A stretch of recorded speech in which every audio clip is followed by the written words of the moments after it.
If we go slightly this way, then people will see us and like, what's that? And then they'll honk. Their cell phones and text the legislature and say, look at us, that's not enough. We have to reignite the spirit of Wisconsin. I'm a CAPS member, and my father was a union man, and what does CAPS stand for? California Association of Professional Scientists. And what's happening to state workers here, Department of Public Health? I mean, how are you being affected, and why are you out here today? Well, I've been put up with 3 years of furloughs. That's the first and foremost reason that just are ending. We have no contract for the last, I guess, before I even became state of California employee. So why is the governor seem to be taking a hard line against the public workers in California? I don't know. It doesn't make sense to me. I feel like he thinks that we're the enemy or something. I don't understand. I mean, you're doing public work here. Right. What kind of work do you do? I work in the genetic disease laboratory branch, and I I screen babies for genetic diseases so they don't die within the first days of their lives. Well, it seems like this is an important area of work for the people of California. They have to have protection. It's very important. I don't understand why the scientists aren't given the same due respect as like Caltrans engineers. You know, they make almost twice as much as us at entry level with just bachelor's degrees, and most scientists are required upper level, if not PhDs. So why are we getting such low pay? You know, that makes no sense. Now, I mean, as far as biotechnology, there's, you know, biotech engineering. There are genetically engineered diseases that are happening. Right. It's a threat to the public. Why isn't there more support for scientists and others to understand what's going on? Well, I'd also think that the genetic changes in our food supply with GMOs, with pesticide lobby, they are probably a huge influence on the politicians to stop this scientific testing. They don't want to hear the science behind what is happening. Okay, thank you. You're welcome. Oh, my name is Beth McCoy. I work for the California Newborn Screening Program at the California Department of Public Health. We are out here on the front lawn of our health department holding up signs such as this, trying to help people understand that we really need a fair contract. I mean, we haven't got a cost of living increase for, 10 years, 15 years, I don't know. And our retirement benefits are being cut, and unlike popular sentiment, public workers do not make a huge amount of money. They make no money from my standpoint. We make nothing, and we get no perks, no special benefits. And so to take the minimal stuff that we have away is not only driving people away from public work, but working as a public worker. In our program, we're understaffed, but the programs that are run by the Department of Public Health are programs that protect the public. Most people think, oh, we're just the DMV or we're just, public safety. We run lab programs here. If there's an outbreak of some virus, we handle it here. I mean, we need our staff, and we need benefits to keep good people here. I mean, you don't want to end up with just the sort of least motivated employees, but if you provide no benefits and no cost of living increases and poor salaries and no good benefits and furlough days every month, which take away 5%, each furlough day is 4 to 5% of our salaries, that makes a big difference for people. For many, many people, that makes a big difference, myself included. And it's just a bad idea. It's bad business, actually. It's just bad business to treat people who work for nothing. And this is public work we're doing. We are working for people out there. We're working for the public. And so I don't really understand why we're being punished and scrutinized in the way we are when there are people making huge amounts of money. I mean, there were $650 million in tax loopholes for corporations in the last few years. I don't understand why that's happening either. 10,000 people in Sacramento today walking around the Capitol. They should be walking them into the Capitol and not walking out until we get a fair contract. Because Governor Brown said there's not going to be any pay raises, there's not going to be any COLAs, and he's demanding a cost-neutral budget. That's right. Yeah! Okay. My name's Eric. I'm a bus driver in Chicago, a member of the Amalgamated Transit Union Local 241. I'm here to show our solidarity and appreciation for your fighting back and not just accepting the concessions they've been forcing all of us to accept. I know that many of the public sector workers in Chicago have been resisting similarly to you. I drive the buses down the major streets, the working class neighborhoods of Chicago, and I see every few days a demonstration like this. And people trying to protest what's going on in their workplace and letting the public know about it. So you are not alone. This is going on thousands of places all over the country, really all over the world. And what some of the brothers were just saying is we need to unite. My sign here says I really much agree with this. For interunion job actions to defeat the Brown-Obama austerity plan, they got a plan for us. And we got to make a plan for us. That's right. You know, for ourselves. And actions like this help us to do that. So more of this, the better. The more combined actions you can do, and bringing in people from other cities, that'd be good too, like us. My name is Steve Zeltzer. I'm with United Public Workers for Action, which is a network, UPWA, to link up all 1.5 million public workers in California. There are 1.5 million public workers from different unions, AFSCME, SEIU, CAPS, many different unions, and they're all divided. We need to unite all public workers so we have collective power. The fact of the matter is, this government cannot operate without public workers. They need public workers, but public workers are like the whipping children. Hit the kids, beat them. I mean, teachers are blamed for the problems in education. Public workers are blamed. Yeah! Yes. Our pensions are being attacked. We have to say, in California especially, as Charles was saying, there seems to be a lot more billionaires in California, but what about the working people of California? Our wages are declining, our costs are going up, yet the governor is more interested in big business than he is on working people. That's why UPWA is supporting unity, and also is supporting, we need a labor party in this country. We need a political party that's going to stand up for working people and public workers. And one of the things here is that public health is critical. You have new diseases, genetically engineered diseases, you have all kinds of chemicals and cancers. There's a cancer epidemic in California. We need to hire more people in public health. We need to have more experts and scientists and people to take care of our public safety. Right here in Richmond, California, you had an explosion at the refinery. Well, why is that happening? Why can't they have a safe refinery in Richmond, California? Why are 50% of the kids here getting asthma right here in Richmond, California, the children? It's because these companies, Chevron, that don't pay any taxes, don't care what happens to the people of Richmond. They don't care that kids are getting contaminated. We're saying that Chevron and these big companies, if they cannot run the refineries properly, that they should be run publicly. We need public energy so that the money, the resources go to the people instead of these rich fat cats who all they care about is clipping their stock funds, you know, and making more billions and attacking teachers and public workers for this crisis. So that's why we're here. We're going to build up. Also, I want to let you know that tomorrow, tomorrow there's a rally for the District Attorney's Office in Contra Costa Peterson to prosecute Leslie Knight, who was bullying and stealing money from the city of Richmond. And then when one of the workers, Stacy Plummer, became a whistleblower, what did they do? They started bullying the public worker. And this is happening in many places in California. If public workers who are conscientious raise their voices about problems, waste and other problems in the public, they're targeted instead of dealing with the problem.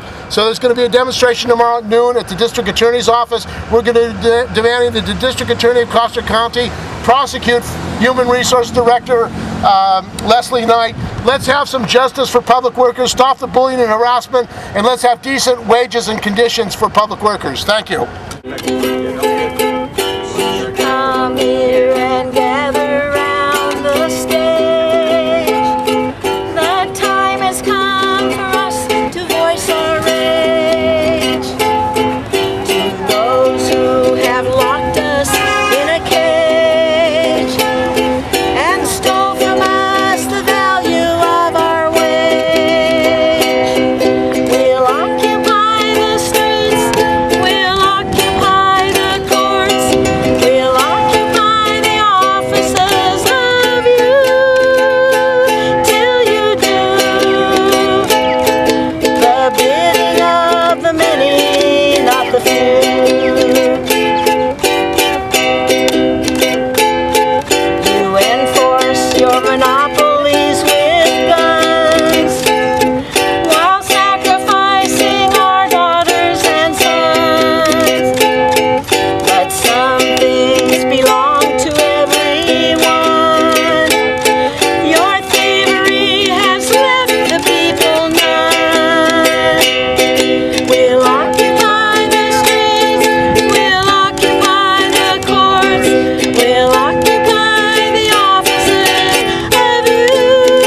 benefit.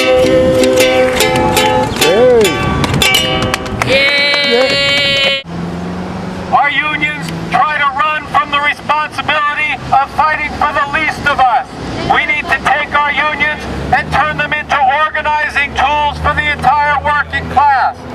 Here, working right next to us, we have contract workers. Contract workers who are brought in because management has no other way to get the work done. The state refuses to turn the contract workers into public workers. These contract workers are unorganized.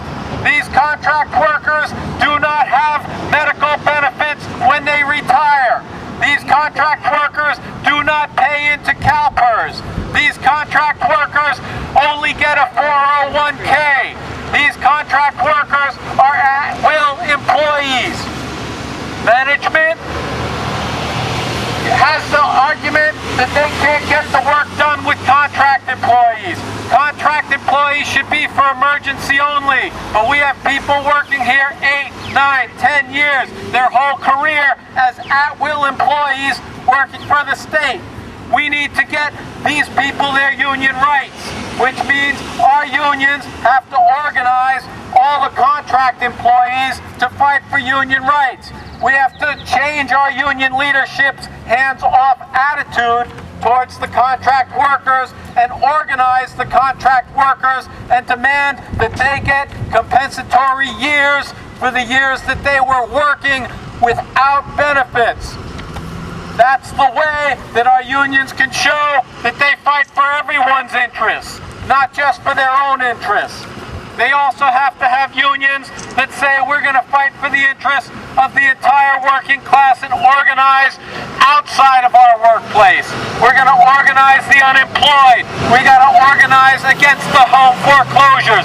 We have to organize against the environmental catastrophe. We have to organize against the austerity being imposed upon all working people across the planet by the 1%, from Wall Street to Beijing. Worker rights, yeah. We need to get our raises, need to get our pensions back in order, need to straighten out the classifications and place standards. All these things are important to us, more so than just a raise. You know, we need to get some other issues handled as well.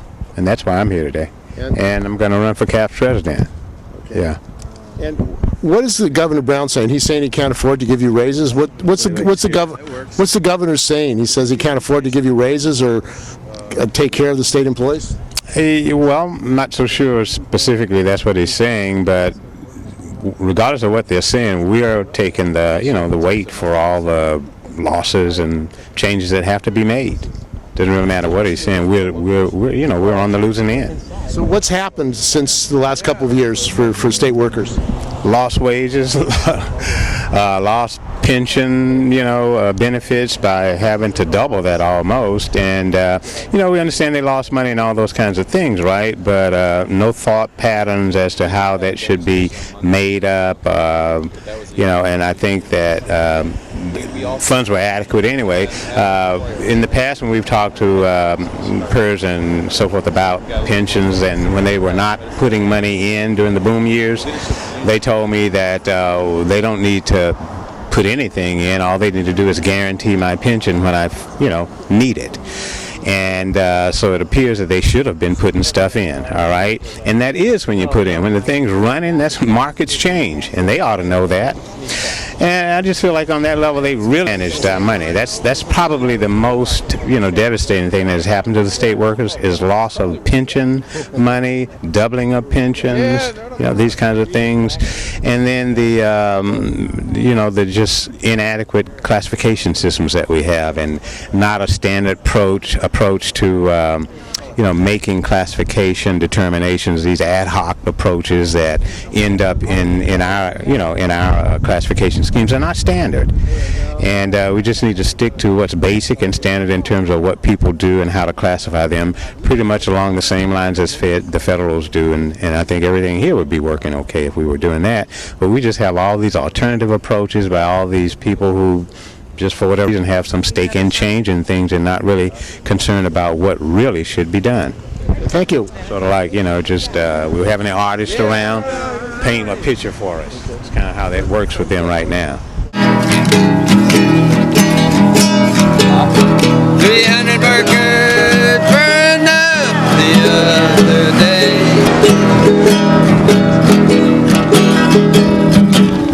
Hey, it's the free market. We all get to play. 300 workers died in Pakistan.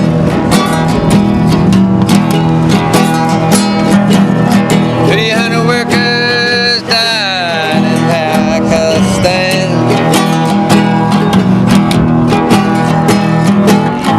100 years ago, it was New York City land. Now the chorus goes, they never change, they never change, they shoot us down without shame. They never change, they never change, it's the same old capitalist game. Let's do that chorus again. They never change, they never change, they shoot us down without shame. They never change, it's that same old capitalist game. 250 miners were shot down in 1908. 250 miners were shot down in 1908. Oh, well, doesn't that make your working class heart ache?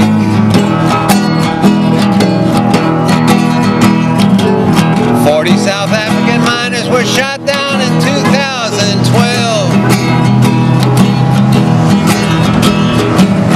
40 South African miners were shot down in 2012.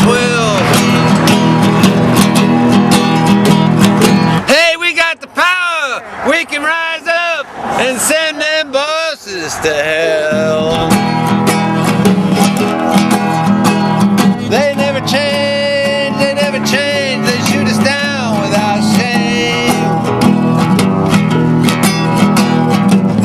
They never change, it's that same old capitalist game. They never change, they never change, shoot us down without shame.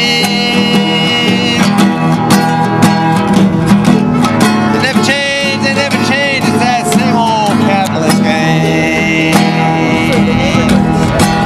We're state workers and we are out of contract. Governor Brown says there won't be any COLAs. Governor Brown says that we have to take the austerity on our backs. Governor Brown says that we have to pay for the extra in medical care.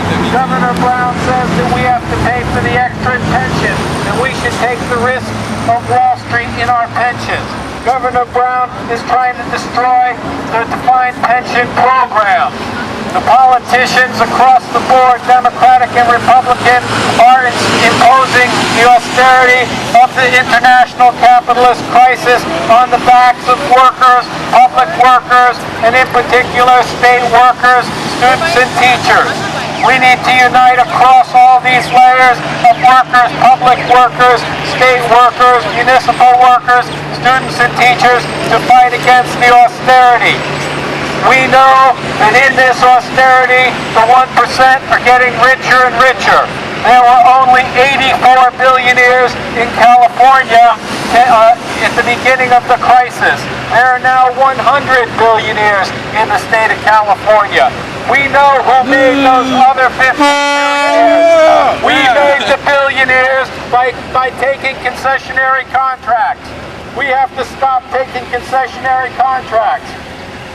We have to organize rank and file caucuses, class struggle caucuses in all our unions, and force our unions to take a fighting stand. When we fight for a contract, the bosses have to know that there might be a strike on the other end, otherwise they won't take us seriously. only. That's why they send us back with the concessionary contracts, because our leaders tie us to the politicians and take the concessionary contracts and come out sheepishly saying that's the best that we can do. We know that in any dogfight, if you went in and did the best that you could do, there better be some bloodied ears. But we don't see that from the leaders. We see them putting their arms around the same politicians that stabbed us in the back for pictures and photo ops in the 2 years following the concessionary contracts. So we know that our union leaders are tying us to the bosses. And we know that our union leaders are not fighting our grievances. And we know that our union leaders are not mobilizing the membership. Yeah. If they were, the membership would be out here now. And because they're not doing it, we, the Interunion Organizing Committee, take action independently from the leadership. We call on the rank and file to take action independently from the leadership and forge class struggle trade unions in all the workplaces to fight the austerity and to defeat the 1%, the capitalist class who are draining our backs, who are making us take the austerity on our backs. Yeah, you gotta get it to work To fight for a fair contract. Unfortunately, our unions have tied us to the Democratic and Republican parties, taking our money and funding the politicians and the lawyers and the lobbyists instead of mobilizing the membership. We say that the union should be organizing the membership wall to wall. There should be job action committees at every job site. We need to have action committees and class struggle caucuses inside of our unions to break our unions from the old habit of playing footsie with the bosses. To a large extent, our unions are committed to the team management system, which means management tells them how they're supposed to play on the team.